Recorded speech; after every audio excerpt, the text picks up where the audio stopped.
इतने बड़े बड़े पेड़ जो है वो टूट कर आए हैं। इस तबाही का मंजर जो देखेंगे बहुत खौफनाक है।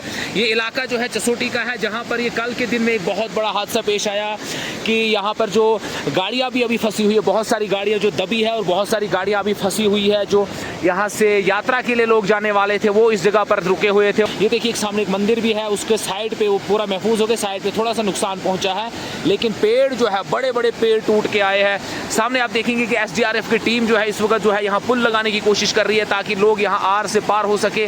बहुत मुश्किलात वाला मरहला था कल का दिन का जिला किश्तवाड़ के लिए, और खास तौर से इस मकाम, इस जसोटी के मकाम के लिए जहाँ पर इतनी बड़ी त्रासदी पेश आई। और इसके नतीजे में जो है अभी भी जो है सर्च एंड रेस्क्यू ऑपरेशन को जो है लॉन्च किया हुआ है, सब चलाया गया है, ताकि कोशिश यही की जा रही है कि यहाँ पर जल्द अज जल्द जो है यहाँ बाकी जो मिसिंग लोग हैं उनको कहीं ना कहीं से ट्रेस आउट किया जाए। ये तबाही के मंजर है जसोटी इलाके से, जहाँ पर कल के दिन में जो है बहुत बड़ा सानिहा पेश आया, और सानिहे में जो कई जाने ज़ाया होगी। और इसकी तस्वीरें जो है आफ्टरमैथ आप देखेंगे। न्यूज़ 18 आपको ग्राउंड ज़ीरो से ये तस्वीर दिखा रहा है कि किस